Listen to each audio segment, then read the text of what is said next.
और अब बात वक्फ संशोधन विधेयक की करेंगे। आपको बता दें, वक्फ संशोधन विधेयक पर बवाल थमता हुआ दिखाई दे रहा है। जेपीसी की रिपोर्ट सोमवार को संसद में पेश होने वाली थी, लेकिन रिपोर्ट पेश नहीं हो पाई। बावजूद इसके एआईएमआईएम के अध्यक्ष असदुद्दीन ओवैसी ने वक्फ संशोधन विधेयक को लेकर संसद में जोरदार हंगामा किया, सरकार को धमकी दी। असदुद्दीन ओवैसी ने कहा कि अगर वक्फ की जमीन छीनी गई तो ठीक नहीं होगा। ओवैसी ने बयान दिया तो बवाल भी मचा। बीजेपी और देश के तमाम संत भड़क चुके हैं। अब क्या हो रहा है इस मामले को लेकर आपको दिखाते हैं इस रिपोर्ट के जरिए।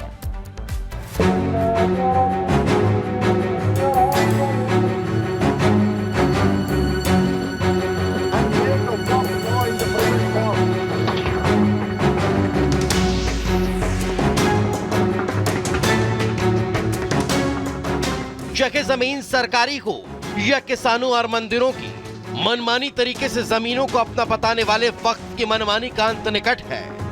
तो गेम ओवर के डर से वक्फ और वक्फ का समर्थन करने वाले लोगों में डर भी है और विरोध भी कर रहे हैं।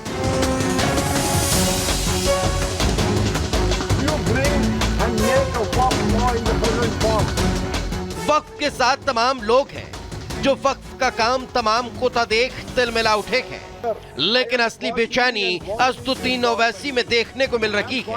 असदुद्दीन ओवैसी अभी तक हैदराबाद से ये कहते रहे हैं कि वक्फ कानून में संशोधन हुआ तो वो देश में इतने बड़े स्तर पर प्रदर्शन करेंगे कि पूरे देश में शाहीन बाग जैसे हालात बना देंगे। तो कल ओवैसी ने यही बात लोकतंत्र के सबसे बड़े मंदिर यानी संसद भवन से कही। लोकसभा में बोलते हुए ओवैसी ने तो केंद्र सरकार को चुनौती ही दे दी और कहा कि अब हम अपनी कोई मस्जिद नहीं खोएंगे। Proud Indian Muslim, I will not lose an inch of my masjid. Forget about a masjid. I will not lose an inch of my dargah. I will not allow that. We will no more say and come and give a diplomatic talk over here. This is the house which I have to stand up and say honestly that my community, which you are proud Indians, it is my property, not given by anyone. You cannot snatch it away from me. Waqf is a form of a worship for me. Owaisi की ये धमकी गए या फिर वक्फ के game over को देखते हुए डर, ये तो ओवैसी जाने। लेकिन भाईजान, मुसलमानों को वक्फ की जमीन छीने जाने के नाम पर जो डर दिखा रहे हैं, उसके पीछे की सच्चाई का खुलासा तो खुद ओवैसी एक बार कर चुके हैं। ओवैसी ने एक बार हैदराबाद में बोलते हुए खुद कहा था कि देश की 90% मस्जिदों के पास अपना अस्तित्व साबित करने के लिए कोई कागजात नहीं है। ओवैसी ये भी कह चुके हैं कि यूपी में वक्फ के पास 1.21 लाख प्रॉपर्टियां हैं, जिनमें से 1.12 लाख संपत्तियों के कागज ही नहीं है। इसके अलावा ओवैसी ने यह भी कहा था कि तेलंगाना में वक्फ के पास 33,000 संपत्तियां हैं, लेकिन 90% जमीनों के मुसलमानों के पास कोई कागजात नहीं। सच बात तो यह है कि ओवैसी जिस वक्फ बोर्ड की तरफदारी कर रहे हैं, उसका पर्दाफाश तो सरकार भी कर चुकी है। यूपी सरकार ने अपनी एक रिपोर्ट में कहा है कि यूपी में वक्फ 14,000 हेक्टेयर जमीन पर अपना दावा करता है, जबकि 11,700 हेक्टेयर जमीन तो सरकार की है। मध्य प्रदेश में भी 15,000 से ज्यादा वक्फ प्रॉपर्टी है, जिसके सत्यापन का आदेश अब मध्य प्रदेश सरकार की तरफ से दिया गया है।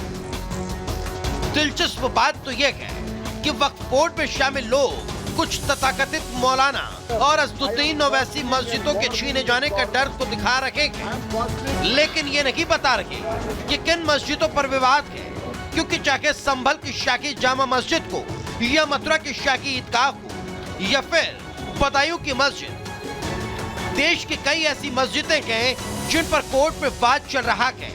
हिंदू पक्ष दावा कर रहा है कि यह मस्जिद मंदिर तोड़कर बनाई गई, तो साधु संत भी ओवैसी पर भड़के हुए हैं। साधु संतों का साफ तौर पर कहना है कि दूध का दूध और पानी का पानी हो जाना चाहिए। किसकी कौन सी प्रॉपर्टी है, इसका सच सामने आना चाहिए। जमीन कब्जाने की फैक्ट्री बन चुकी वक्फ की मनमानी का काउंटडाउन शुरू हो चुका है। तो ओवैसी कह रहे हैं कि वक्फ एक्ट में जो बदलाव किया जा रहा है वो अनुच्छेद 25, 26 और 14 का उल्लंघन है और इससे देश में अस्थिरता पैदा होगी।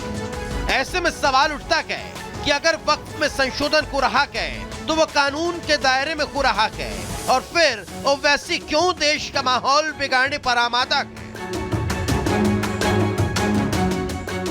Bureau report, Republic Bharat. सनातन धर्म के खिलाफ सपारी लेकर के षड्यंत्र करने वाले तत्वों के द्वारा लगातार शरारत पे शरारत करते हुए झूठ के और असत्य के नित नए प्रतिमान भी गढ़े जा रहे हैं।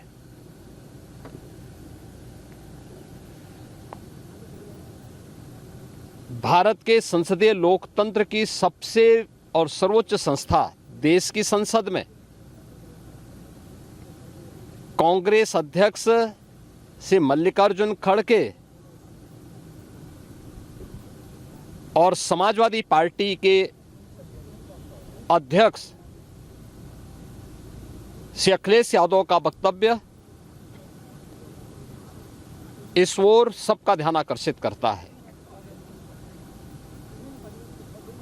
ये दोनों वक्तव्य न केवल इनके सनातन धर्म विरोधी चरित्र को उजागर कराता है, बल्कि इनकी उस गिद्ध दृष्टि की ओर भी सबका ध्यान आकर्षित करता है जो लगातार इस महाकुंभ के खिलाफ पहले दिन से दुष्प्रचार कर रहे हैं। इनका ये बयान न केवल सनातन धर्म पर प्रहार है, बल्कि निंदनीय भी है और शर्मनाक भी। कांग्रेस अध्यक्ष का यह कहना कि प्रयागराज कुंभ में मौनी अमावस्या के दिन हजारों लोग मर गए, हमें अफसोस होता है।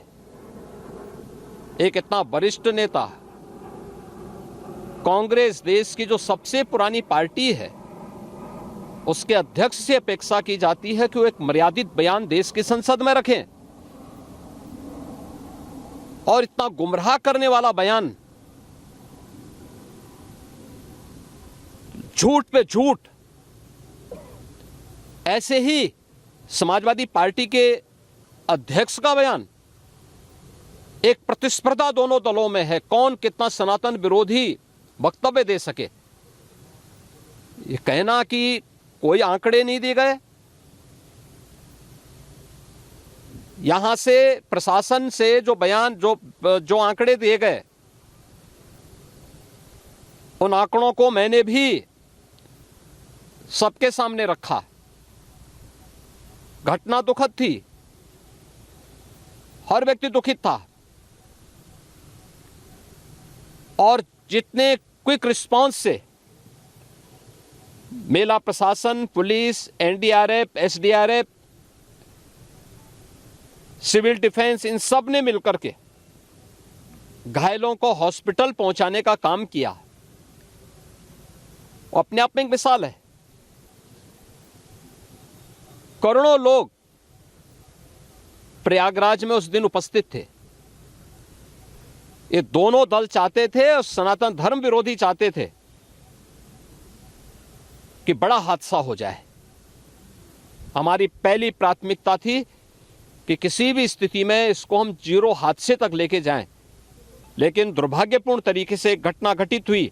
लेकिन जितने क्विक रिस्पांस से प्रशासन ने और सभी संबंधित संस्थाओं ने कार्य लेकर के उन्हें हॉस्पिटलाइज किया, उसमें कुछ लोग उस हादसे के शिकार हुए, वह दुखद है। उन सभी परिवारों के प्रति हम लोगों ने अपनी संवेदना भी व्यक्त की और उसके लिए कुछ आर्थिक मुआवजा भी घोषित किया। यद्यपि किसी व्यक्ति की कमी मुआवजे से नहीं हो सकती, लेकिन तब भी हम लोगों ने एक प्रयास किया, घायलों का प्रॉपर उपचार कराया। वे सभी घायल आज भी कुछ प्रयागराज मेडिकल कॉलेज में हैं, बाकी अपने परिवार के सदस्यों के साथ चले गए हैं। मैंने भी, मेरे साथ मेरे मंत्रियों ने भी, प्रशासन ने भी, प्रदेश के मुख्य सचिव ने भी, प्रदेश के डीजीपी ने भी उन सभी लोगों से मुलाकात की थी। और मैं तो देखकर बहुत चौंक था कि जो लोग प्रयागराज मेडिकल कॉलेज में भर्ती थे, जब मेरी उनसे बातचीत हो रही थी तो उनमें से सभी लोग ये कहा उनके द्वारा कहा जा रहा साहब व्यवस्था में खामी नहीं, लेकिन हमारी किस्मत है या फिर ऐसी स्थिति पैदा हुई। और उनके सभी पहलुओं को लेकर के सरकार भी जांच करा रही है और उसके लिए एक न्यायिक कमीशन भी हमने तत्काल गठित किया है। लेकिन हमारी पहली प्राथमिकता थी कि जो ये लगभग 8 से 9 करोड़ लोग प्रयागराज में उपस्थित हैं, इन्हें सुरक्षित उनके घरों के लिए वापस भेजना। इन दोनों दलों और सनातन धर्म विरोधी उन सभी लोगों के वक्तव्य, जो लोग ये गुमराह करने वाले वक्तव्य दे रहे हैं कि लाखों लोगों ने स्नान नहीं किया, सरासर गुमराह करने वाला है। ये वक्तव्य देना कि कोई अमृत स्नान या साय स्नान नहीं हुआ, ये भी गुमराह करने वाला वक्तव्य है और सनातन धर्म की अवमानना ही नहीं, बदनाम करने की साजिश का एक हिस्सा है। कोई परंपरा बाधित नहीं हुई। मौनी अमावस्या का स्नान पहले दिन सायंकाल 7:30 बजे से प्रारंभ हो गया था और अगले दिन पूरे दिन भर देर सायंकाल तक मौनी अमावस्या का मुहूर्त था। स्वाभाविक रूप से अखाड़ों ने हादसे के तत्काल बाद मेला प्राधिकरण के साथ बातचीत करके अपने स्नान को स्थगित किया था कुछ देर के लिए। और फिर जब मेरी उनसे बातचीत हुई दोपहर के बाद, सभी अखाड़े और पूज्य संतजन, आचार्य महामंडलेश्वर, वे इस स्नान का हिस्सा बने और वही परंपरागत तरीके से सभी स्नान भी हुए। इस महाकुंभ में 3 अमृत स्नान थे, मकर संक्रांति, मौनी अमावस्या और बसंत पंचमी। इन तीनों में अमृत स्नान हुए जिसमें सभी अखाड़े भागीदार बने।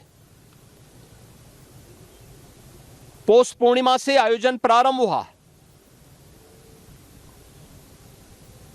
समाजवादी पार्टी के अध्यक्ष का यह वक्तव्य भी कि सरकार ने 100 करोड़ की घोषणा की थी, मुझे लगता है कि उनको बयान थोड़ा पढ़ना चाहिए।